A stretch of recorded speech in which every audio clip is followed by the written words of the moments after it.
376 के 2 में रेप कब अग्रेवेट हो जाता है जिससे आपकी सजा मिनिमम 10 और मैक्सिमम लाइफ, और लाइफ का मतलब है reminder of that person natural life, यानी 14 साल के बाद आपको रिमिट भी नहीं किया जा सकता, पूरी जिंदगी जेल में चक्की पीसिंग पीसिंग एंड पीसिंग, और फाइन भी होगा।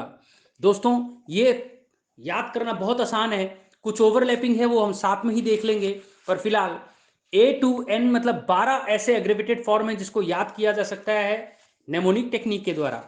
आप इमेज देखते जाएं। A फॉर अर्ध सत्या का, ये पुलिस वाला अगर रेप करे पुलिस स्टेशन में तो ये अग्रेवेटेड है, और सजा डेफिनेटली मैं फिर याद दिलाता हूं मिनिमम 10 और मैक्सिमम पूरी जिंदगी लाइफ इंप्रिजनमेंट। और फिर B फॉर बिग बॉस यानी पब्लिक सर्वेंट होकर आप ऐसा करते हैं।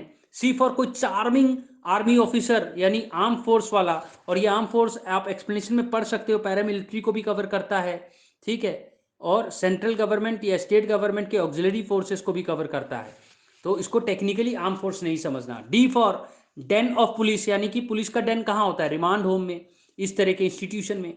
और ई फॉर इमरजेंसी में हॉस्पिटल, यानी हॉस्पिटल का स्टाफ या मैनेजमेंट। और यहां पर अगर आप देख सकते हैं तो अरुणा सौभाग आपको याद आ सकती है, तो 376 कैपिटल ए भी ओवरलैप करता दिख सकता है। वैसे हॉस्पिटल का मतलब जो है एक्सप्लेनेशन में दिया हुआ है कि केवल प्रिसिंक्ट नहीं, आपका रिसेप्शन भी, और जहां रिहेबिलिटेशन होता है वहां पर भी हर चीज को कवर किया गया है। और फिर एफ फॉर फिड्यूशियरी रिलेशनशिप जहां आता है, फ्रेंडली टीचर है, रिलेटिव है, इंसेस्टुअल रिलेशनशिप है, गार्डियन है। और जी फॉर गुजरात के दंगे चल रहे हैं, कम्युनल या सेक्टेरियन वायलेंस, वहां पर। एच फॉर हैवानियत की हद देखो भाई, प्रेग्नेंट है फिर भी आपको मतलब रेप करना है। आई फॉर इनोसेंट है भाई, लड़की भी 16 साल, 16 साल की उम्र को सलाम, तो यहां पर अगर आप रेप करते हैं। जे फॉर जान नहीं है शरीर में, यानी इनकेपेबल ऑफ गिविंग कंसेंट। अब आपको यहां याद आएगा 375 के 7th क्लॉज, जहां अनेबल टू कम्युनिकेट कंसेंट लिखा हुआ है, और यहां incapable of giving consent J part में, जान नहीं है शरीर में, कैसे इनकेपेबल हो गई है, तो ये ओवरलैपिंग आपको जरूर याद होना चाहिए। के फॉर कैद में है बुलबुल, और आप डोमिनेंट पोजीशन में और आप ऐसा कर रहे हो।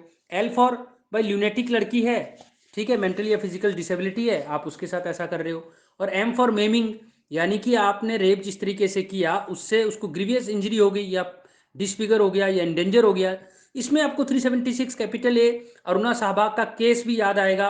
इसमें उसमें भी 376 के कैपिटल ए में भी ओवरलैपिंग कैसे दिखती है, persistent vegetative state of victim को अगर आप रेप करते हुए ले जाओ तो 376 कैपिटल ए है, लेकिन ग्रीवियस बॉडीली हार्म या मेमिंग या डिसफिगर या इंडेंजर करो तो वो एम है। तो ये दोनों में फर्क है और दोनों की सजा फर्क है, ये बात ध्यान रखना। एन फॉर नॉन स्टॉप यानी रिपीटेडली, यहां पर आपको 376 का ई यानी कि रिपीटेड ऑफेंडर्स का याद वो कंफ्यूज कर देगा, पर यहाँ रिपीटेड ऑफेंडर है और वहां रिपीटेड रेप है, ये फर्क है। तो दोस्तों कंफ्यूज नहीं होना, इसी के साथ आपका जो 12 क्लॉजेज है 376 के 2 का एग्रीवेटेड फॉर्म वो भी याद हो जाता है।